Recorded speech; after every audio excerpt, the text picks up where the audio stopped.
दक्ष police news, पहिले खाकी मग बाकी।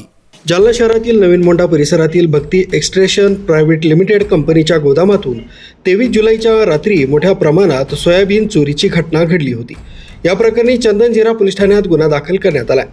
पोलीस अधीक्षक तेगबीर सिंग संधू यांच्या मार्गदर्शनाखाली पोलीस निरीक्षक बाळासाहेब पवार यांच्या पथकानं तांत्रिक तपास तसंच गुप्त माहितीच्या आधारे अवघ्या काही दिवसात शेख अब्दुल शेख हारून, वैभव भास्कर लांडके, किशोर किसन फुलवाडे अशा 3 आरोपींना अटक केली आहे। तसंच चोरीचा माल खरेदी करणाऱ्या अशरफ खान, इस्माईल खान, गजानन बंडेराव सोनवणे या 2 व्यापाऱ्यांवरही कारवाई करण्यात आली।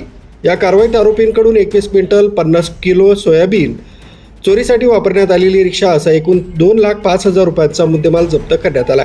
या आरोपींकडून नवीन मोंढा परिसरातील इतर धान्य चोरीचे गुन्हेही उघडकीस येण्याची शक्यता असून या प्रकरणाचा अधिक तपास हेड कॉन्स्टेबल संदीप उगले हे करीत आहेत।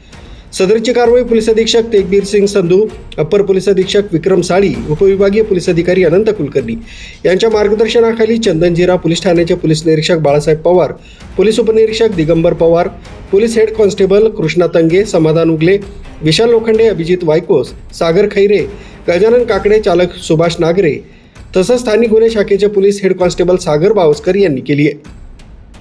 विलास हिवाळे, दक्ष पोलीस न्यूज, जालना।